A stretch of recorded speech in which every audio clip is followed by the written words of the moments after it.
لا إله إلا الله محمد رسول الله لا إله إلا الله محمد رسول الله.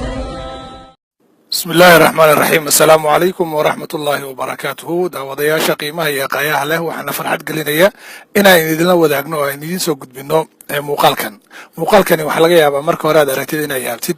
kani waa gaari socda waxaana la yiraahdaa masjidka guura waxaana laga hirgeliyay dalka Japan.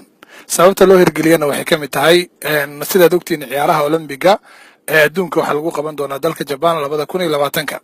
dalka Japan oo heer sare ka gaaray tiknoolajiyada iyo maaragtay horumarka adduunka ayaa wuxuu ugu talagalay muslimiinta ciyaartoyda ee ka qayb gali doonta iyo dadka maaragtay ciyaarta soo booqan doona meel ay ku tukadaan maadaama dalka Japan uu san ahayn dad ay ku badan yihiin muslimiinta. saas darteed waxaa la hirgeliyay masaajidkani wuxuu ka kooban yahay gaariga socda isla markaana waxaa suurtagal ah inuu tago meelo kala duwan oo fara badan. masaajidka uu iskala furayaa sidaas aad u jeedaan ayuu soo kala furayaa albaabkaas ayaa laga gelayaa dabcan waxaad oran doontaa qolkan yar gaarigan sidee loogu tukan doonaa. waxaad arki doontaa gaarigan oo casri ah inuu maaragtay baalasha la bixi doono oo iskala ballaarin doono deetana masaajidka gudaha u geli karaan ilaa dad gaaraya 50 qof oo muslimiin ah oo isla markaa ku tukanaya salaada waajibka ah ama salaadooyinka sunnooyinka ah. sidaad u jeedaan waka uu iskala furay gudaha masaajidka markaad eegtid halkan baa gaari isma oran kartid. dabcan banaanka waxa idinkaga muuqda weysada ayaa idinkaga muuqata. waa masaajid kaamil ah oo wata wixiisii oo dhan wata.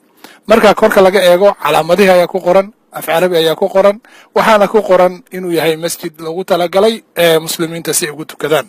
allahu akbar. walaalayaal diintan ilaahay subxaanahu watacaala wuxuu ugu gargaarayaa dad aan muslimiin ahayn ayuu ugu gargaarayaa. horumarkan iyo wanaagana ilaahay subxaanahu watacaala ayaa baray gudaha masjidka. sidaad u jeedaan waa masjidka weyn oo nadiifka ah. gaarigana wuxuu tagayaa meelaha ay muslimiinta joogaan ama looga baahan yahay kolbaa la leeyahay dad muslimiin ayaa jooga. alxamdulilah dadkii muslimiinta oo ka qayb galay furitaanka masjidkan aad iyo aad ayay usoo dhaweeyeen wayna la yaabeen. sida dadka caadadu ahayd mobilkooda ayay wateen. waad u jeedaan weysadiisa xataa wuu wataa maasha allah. muslimiintii way ku weysaysanayaan. waa horumar cajiib oo u baahan in looga daydo. gaar ahaan waxaa loo baahan yahay wadamada muslimiinta ah inay maal gashadaan masaajidada noocan oo kale ah meelaha aysan suurtagalka ahayn in masaajido laga dhiso. alxamdulilah walaalayaal muslimiintii way ku tukadeen insha allahu tacaala. ana ilahay waxaan ka baryaynaa dadka dhisay iyo kuwa ku tukan doonaba inuu islaam ku sugo. asalaamu calaykum waraxmatullah.